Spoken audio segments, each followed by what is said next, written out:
everyone, welcome to my channel. My name is Jennifer and this is another fun collaboration video. There are a group of people that are going to be doing a Q&A, questions and answers, get to know me reseller edition. So the links for everybody participating is going to be in the description. Reseller Jenn, who has a fairly new YouTube channel. I'm going to put all of her information right here. She is the one who put this together and graciously invited me to be a part of this. Was super excited. So I'm going to put her information linked as well as everybody else participating. So let's go ahead and get started. I want to try to move through it pretty quickly. So I am going to be doing a part 2 with a personal edition. So this is going to be where I answer some questions that can be regarding my personal life or maybe something that I don't discuss here. So just give me some questions down below on anything you might like to know, anything you might want me to share or you've been curious about. Let's go ahead and get started with this video. So it's 20 questions. This is going to be a great video, I think, for you to get to know me in the reseller form that I am. Alright, question number 1 and 2 I'm going to answer together because question number 1 is how long have you been reselling? And question number 2 is are you full-time or part-time? So I've been reselling as a total for about 3 years, and then January of this year I went 100% full-time where this is my main source of income. Question 3 is do you work on your business alone or do you work with family, have a partner, employee, etc.? I do it alone. I don't want to say 100% alone because a lot of my family is always willing to pitch in, do things here and there. It's more like a hangout type as well. So they'll come over, I'll feed them, I'll pay them with my attention and food, and they will help me do some things. Question number 4, what platforms do you resell on? My 2 primary platforms are eBay and Poshmark. Those are the 2 that I really focus on, but I do also sell on Mercari, Facebook Marketplace, as well as I send items into ThredUp and the RealReal. Those are both online consignment stores. So what is your favorite platform? It's a little bit of give and take. I love Poshmark for how easy it is, but eBay has got to be my favorite because it brings me in the most money. It's got the most potential for growth. It's got the most potential to really make big money. And right now, Poshmark just isn't at eBay's level. Question number 6, what items do I sell? I will sell anything that will make me money. I have a lot of clothing. I did start primarily with clothing, shoes, accessories, all of that nature, because when I started on Poshmark, that's really all you were allowed to sell. However, once I became a lot more active on eBay, I go to yard sales, I go to estate sales, I go to a lot of different places. So I'll pick up anything that I can make money on. I like antique, not antique, I'm sorry, I like vintage. I do like antique, but I never find it. So I like vintage, I like nostalgia, I like retro, video games, plush, toys, golf, fishing, anything that I know I can make some money on or I feel like I can make some money on, I will pick it up and flip it. So that leads us into the next question, number 7. What method or methods do I use to source my inventory? I would say the easiest part of answering this is the only way I don't source right now are storage units and live in-person auctions. Everything else I do. Question number 8, what is your average profit per item? It varies a little bit from platforms, but in a whole general sense, my average profit per item would probably be about $15. I am more of a quantity over quality type of seller, so I just pick up as much as I can for as little as I can. How many items do I currently have in my inventory on each platforms? So listed inventory, I have right about 370 right now on eBay and about 450 on Poshmark. That has been steady since January, since I planned on having about 900 items in both platforms. That is just so much harder to do than I thought. Trying to dedicate the time to strictly grow to those numbers, but I would love to get my eBay store up at least to 500 listings. I think 500 is a solid number to just kind of help ensure very steady sales on a daily basis. Question 11. What is your daily sold out of your inventory? In general, as a whole, on an average daily, I have about 5 or 6 sales on average. And then on weekends, that is the exceptions. So on the weekend, my average would probably be about 7 or 8 sales. Question 12. If I'm selling on eBay, do I utilize promoted listings? Yes and yes. I feel like you have to. Even if it's just a minimum of 1%, to just get your items out there, unless you are selling the hottest items that there are. If there's stuff that you're selling and it's extremely hot, people want it, it's sought after, it's not going to stay in your store long, then it's up to you. Probably promoting it won't make a difference. But I feel like for the most part, without those exceptions, that you should promote your items at least 1%. I promote mine on average about 4% across the board, but clothing I will sometimes promote a little bit higher because clothing is a little bit more oversaturated.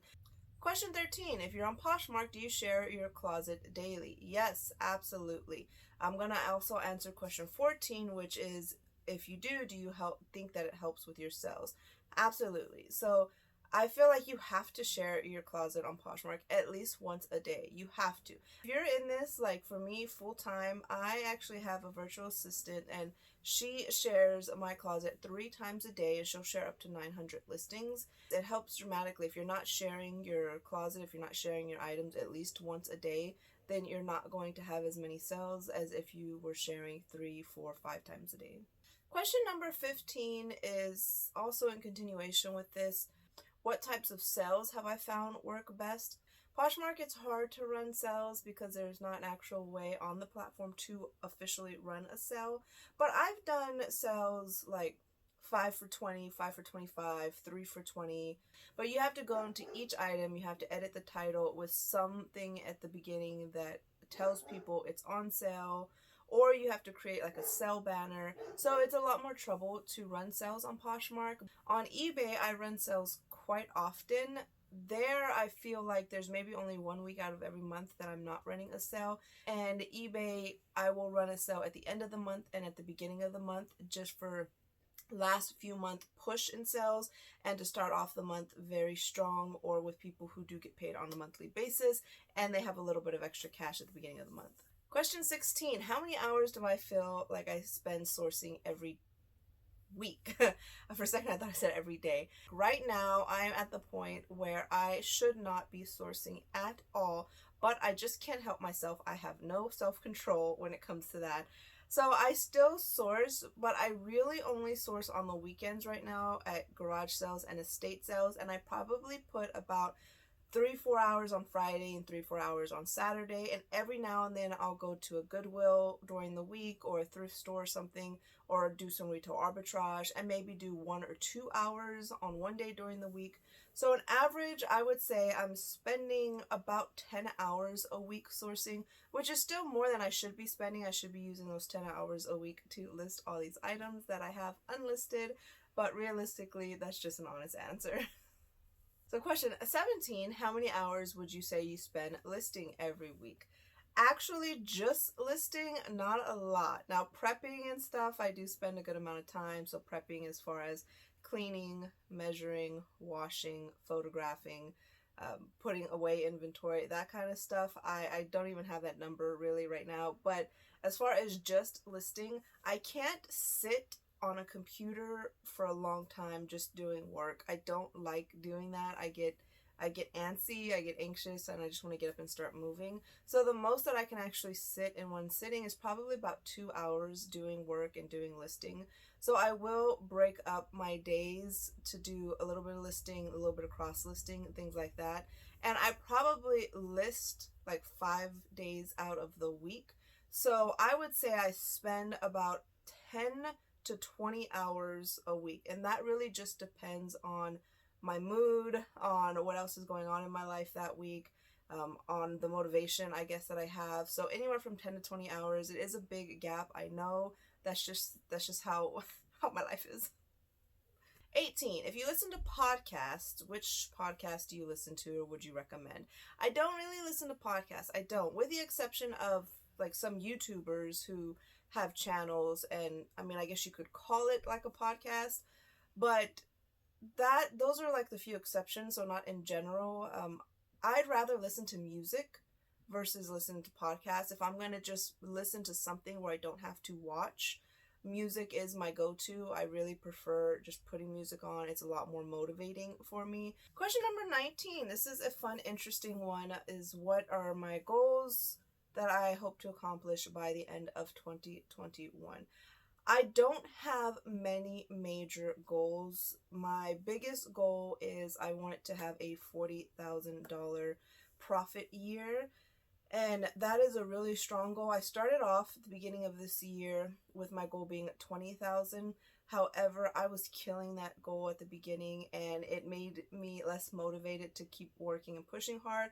So I increased that goal to double so that I can continue to push even though I may not need to make $40,000 profit a year. But that's my biggest goal. But I also do have a goal I wanted to get started on Amazon this year. Or at least get started in the sense of trying it out and seeing if it's for me. I don't know if it's going to be one of those platforms that will be 100% my cup of tea, but I do want to try Amazon. I think that's a huge, huge money potential pit, and it's going to just increase over the next couple years. So that's a huge goal, because if I can start Amazon and if I can get good at Amazon and be successful with it, then I think that will help just set me up for next year. Question number 20. What do I think my business will look like in 5 years? My business in 5 years will have a completely separate home front. So right now I am in my home. I have a complete room dedicated to my inventory room, my photographing room, my work room where I do YouTube, things like that. And it's great. It works out really, really well. But in 5 years, I would assume that I'd have at least one employee. I would assume that I have a lot of virtual assistants, and I'd want to have a lot more inventory, a lot more growth. Even realistically, I'd love maybe like a storefront. So not like a huge thrift store, not just like a boutique store, but like an eBay store, but a physical store, so where I'm selling the same stuff that I am, but it's just somebody can go and physically see the items, because I like the idea, and it might be a little old-fashioned or whatnot, but I like the idea, waking up in the morning, getting ready, grabbing some coffee, driving to my store, opening up, unlocking my store, walking in, turning the lights on, setting everything up, getting everything ready, and then like turning the open sign. That's just it's a little bit of a classic. I get that it's not for everybody, but I just really like that life. It's just a simple life. It's having something that I own and I can physically go to, physically see and be in. It's just a really good feeling for me. All right, guys. Well, that is all. Thank you so much for sticking around.